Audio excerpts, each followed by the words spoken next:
Well, you make fair points, and I appreciate your opinion. Let me ask you, Dave, what brought you to my show? How did you discover me? Oh, I'm a flat earther, so Okay, I, you're one of I those. You're one of those flat earthers. How's that working out for you, man? Because one of the things that I like, see, if you've watched me for any degree of time, Dave, you know that I'm particularly focused on like the inner dynamics of personal relationships, right? And one yeah, of the things I focus on is the emotional and the real life logistical impacts of being a flat earther. right. Um, How has it affected you in your life? I mean, I don't want to give you any leading questions. I'll just ask you that. How's the understanding that you have, whether people think it's right or wrong, truth or not, you understand, you accept a model of reality that goes against the conventional presentation, right? How's that Yeah. affected you in your life? I mean, it's turned it upside down. I was a corporate manager, and now I'm a DoorDasher.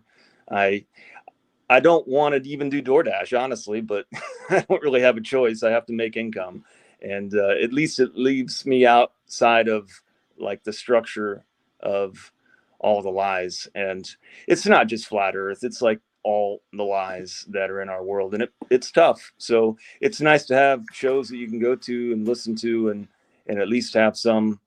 I mean, I don't agree on everything you say, obviously, and I don't agree with a lot of the content creators, but at least there's like a platform of some understanding that it's all lies. And it's tough. It's tough because you have to get up every day and keep moving in the world, and you really don't have much of a voice. And most people aren't going to listen to you when you do talk. So you try to explain what you can, plant seeds where you can. And I don't, I learned a long time ago that you really can't get into arguments with people about any of the major subjects that we've talked about in when it comes to conspiracy theories, if you want to put that label on it. But it's it's hard. It's a hard world, and a lot of us are living in it. And I know more people are waking up. I mean, it's obvious. You can see it. It's kind of that vibe that you get from people when you're walking around, and there's like little trigger words that you can hear and say to people where you're like, "Hey, I bet that you don't think the moon landings were real," and so it's nice to see that it's growing, but it just seems like it should have grown and blown out so much faster and bigger. Well, it's interesting you say that. What do you think has prevented it? Because people can argue both sides. It seems like more people are coming to this understanding. Do you just think there's something in people's mindsets that prevents them from really embracing this? Because, I always talk about this, is that people at some point when you're presented with information and choose to reject it, you're then actively choosing to live in the fantasy that they're creating for us. You're choosing to live in the illusory reality that they're presenting because it's convenient, because maybe you keep that corporate job, David, if when you were presented with this information, if you made a decision to reject it, you may still be in that corporate job and not doing DoorDash. Do you Right. think it's just that they've created a system and they have people so bought into the system that people are just too invested It's investment. in Yeah. this? Yeah. It's the money and the time. I think it's status, money, and time. If you'll notice, most truthers are not really well established. In my opinion, from what I've seen, most of them are kind of on the outskirts of society a little bit. It's easier for them to accept the full pill, so to speak. Is it the blue pill or the red pill, whatever the hell pill it's supposed to be? But it's easier for them to take it because they got.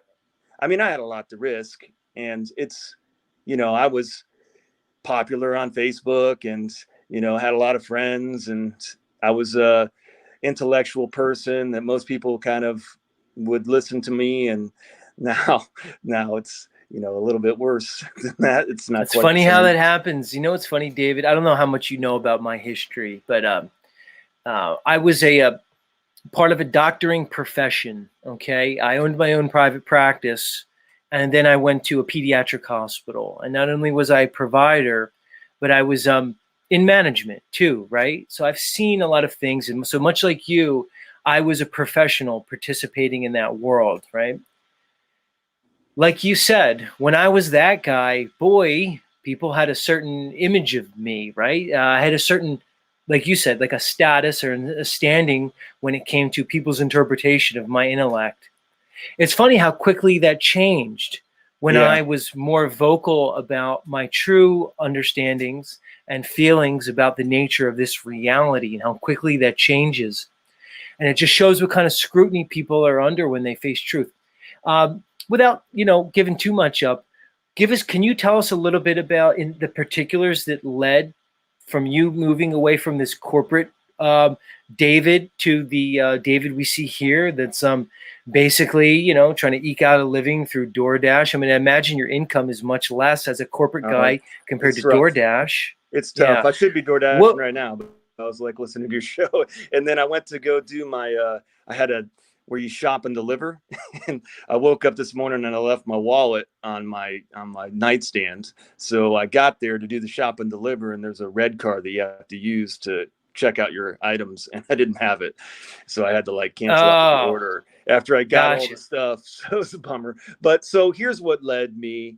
I was kind of estranged from my kids. It was right after uh, the COVID. I had went on a big brothers trip to the Grand Canyon with I had two regular brothers, two natural brothers, and a stepbrother. We had an awesome trip. I was, you know, I didn't drink and smoke. I quit that about 6 years ago, but I did smoke weed. So I was pretty high the whole trip. I had a pretty amazing moment at the Grand Canyon. It was cliche, but there was a moon. It was full, and I felt like I had a connection with the moon, and it felt like something was bigger than me. So I'd been an atheist pretty much my whole life. So that was what kind of sparked me. But then I came home, and there was some drama in my family. One of my kids had found a pinch hitter, and so they made a big deal about me smoking weed. And this was before it became legal in Missouri, which it actually is now legal. But anyways, it became a big thing where I was kind of estranged from my kids for a little bit because it was just some drama going on. So I came back from this amazing trip and kind of got kicked in the balls. And so I was pretty down, and a friend handed me the Tao Te Ching. This is kind of long. I'm sorry. I'll try to make it quick. And the Tao Te Ching is an ancient writing from China. And I was high when I was listening to it, but it became like a big part of me. And it talks about the way and living in a different way. And I think it's a good connection for a lot of people that are in the truth community. So later, I found another version of it, and it was a narration by Eric Dubay, and it was like more of a modern take on it. So I listened to it, and I was like really digging it. And so I didn't even know he was a flat earther, and I reached out to him through Facebook Messenger, and I got in touch with him, and I wasn't sure if it was really him or not, but he kept playing back and forth, and I was like, this was awesome. And then he goes, well, you should look into flat earth. And I'm like, dude, I just like found this really cool thing, and it's really making a connection for me, and you're going to tell me about flat earth. And so then I like was obviously not into it, and I kind of pushed it away, and then I kept looking into it, and it really didn't take me very long. I heard a lot of people that say they had to go and study and all this stuff, and I really kind of connected with it. He was so articulate, and I was like, this guy is so smart. There's no way he would be running around talking this junk if there wasn't something to it. Right. You And know, it's funny, David, you gave him a degree of latitude and understanding that people aren't giving you. See, you said, oh, Eric Dubay's a smart guy, had a good impression of him. He said this flat earth thing. Let me investigate it. People didn't do that in your life. All these other people who thought David was such a smart, intelligent guy, why aren't they giving you that same understanding? What is it in you that makes you different? I always wonder that, like, what is it about guys and dolls who can see this obvious truth? What is it about us that makes us different? But go ahead. I didn't mean to interrupt you. I no, just I wanted to think throw I that think out I there. was always a skeptic. In fact, I think I might have gotten held back in school because I was putting such a fuss about it. I remember when I was a kid, and we were in like geography class and history class, and we were talking about how everybody was going west. And I kept making a big deal about it. I'm like, well, why don't anybody go north? why didn't anybody go around the globe? I don't understand. We're talking about Magellan and all these people, and they got really mad at me, and they were like, well, then why don't you go north whenever you get old enough? I'm like, okay. But I remember that was a big one. And then I had a big problem with the climate. I was like, how come everything's cold up north? And then you go down to South America and South Africa and Australia, and that's all warm. If it's on a globe, that should kind of match. Why didn't that match? And I could never get really any answer on that. And then that was basically the big ones. But I think that for some reason, think that part of the reason why in second grade they held me back was because I was just like not having it. And Yeah. I have this Yeah. weird memory of that. I didn't really remember that until I got to where I am now. But I think the reason why I was able to accept Eric Dubay and people aren't able to accept me is because I was in like a tough spot in my life, and I was Gotcha. just went So through let's get back COVID. to it. So you know, all the weird CV thing happened. Everybody was crazy during that time. You were going through some stuff with your family, et cetera, et cetera. But like, what tipped you? Like, what tipped you into this understanding? Water being flat. Gotcha. Level. So somebody says, so as you started discovering Dubay, somebody said, hey, here's a simple fact. Water demonstrates no curvature, no convexity whatsoever at great distances. Therefore, the globe is impossible. This is what I tell people, David. I said, look, you don't have to believe me. You might think I'm the craziest guy ever. But the simple fact is, oceans show no evidence that they bend at great distances. Right. The globe, there's no globe because the globe is an impossibility. Because David, people say to me, they're like, well, Z, it could be both. What's the big deal? I say, no, it can't be both because something can't be an impossibility. Right. So if oceans don't bend, how can there be a globe? Plain and simple. And then I'll say Suez Canal, Nile River, debunk the globe on its face. The Suez Canal can't exist. I don't have to get into it, everybody. There's just certain things that just show it's an impossibility. But what it really is, David, they can't get past the magnitude of the deception. They can't. So why the lie is a big right. one. And like I said, here's what I think the reality of it is: if you have money and status, if you've built your life into this world that we're living in, you can't break it down because you have an ego that's been developed from becoming the man or the woman or successful and where you're at. Even if you still have struggles, you have done the right thing. And it's the same thing as like whenever you see all these psyops, like the student loan debate where everybody's on there and you have this people like going, you should have to pay for your own student loan. You shouldn't have went blah, all that kind of stuff. That's all part of the like psyop. Like money ain't even real. You're like, dude, what are you talking about? What do you care if they like make it to where people don't have to pay their student loans anymore? That's just this weird like thing that I'm talking about as far as the little things that they get people into. But I think it's just all part of the brainwashing. It's the status. It's this perch that people stand on and they can't.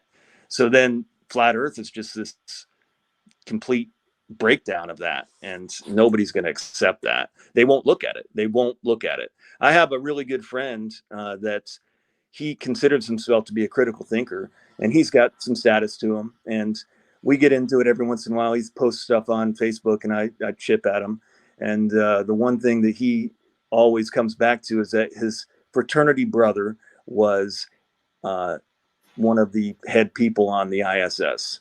And that's like his go-to. And I'm just like, okay, well, I had a roommate that was a pig farmer from Dominican Republic. So there, you're just like, there's no way you can really, and you want to be able to like explain to them that, don't you understand that that's like a fallacious reasoning and that's not any like proof of anything. and you should be able to understand that that's just anecdotal, and he should be able to, but he can't. So it's just weird. It's a strange. spell. It's a spell. And I think when you talked earlier about holidays, I think holidays are all part of it. I think that there's like rituals that are done on these holidays. They're capitalistic rituals, and they just get people into this capitalistic system that gets to show off their decorations. If you'll notice over the last few years, like the decorations for each of these holidays outside of their homes is bigger and bigger every year. than It it was when I is, was a kid. man. These And Halloween decorations around me, dude, they have these like huge 25, 30 yeah, foot skeletons everywhere. they're spending all their money on these things to show off to everybody about how great their status is in their life. It's called the Puritan work ethic, is what my professor back in college used to talk about it, and that's what like is the baseline for our society. It's this embedded thing in us that says that if we are successful on this planet, in this world that we're living in, planet's a bad word, I guess, but in this world that we're living in, then we are ordained by God. And that's kind of the mentality that we have when we're showing off. And you see it with kids too, like doing their big graduations and showing off all this weird status that they have. And you say you're doing it for your kids, but you're really doing it to show everybody that look how good parents we are. And it's just a mess. So how do you break through that when they're just Right. like stuck in that? And then you come to them and go, by the way, all this is like a lie. Time is a lie. Money is a lie. Right. Everything. You know, All the David, history. we're like I always say flat earthers are the proverbial turd in everybody's punch bowl, you It's know, bad. because we're, you know what I mean? Because they just all just want to, they have a paradigm, right? They all have a worldview that is influencing their behaviors. And we come in and just shake the whole fucking thing up. People don't want to hear it, man, because it's too costly. And you and I said it earlier, people are too invested. They're invested in the economy, in the society, and they're invested in this world. And ironically, how many people purport to be Christian? And one of the fundamental doctrines of the Christian is do not build your treasure here. Your Right. treasure is in heaven, right? It's not about this world. It's supposed to be a rejection of earthly things. But they've perverted that. There's a prosperity gospel, like you said, where your worldly success is in some way like divinely ordained. It's insane. Yep. All right, Dave, we're going to let you get back to work because I know you're doing your thing. All right, buddy. Much love. Come talk to us soon, man. It was great to talk to you. Any final thoughts for the audience? Nope. Have an awesome day. Much love. All right. That's David, our new friend, everybody.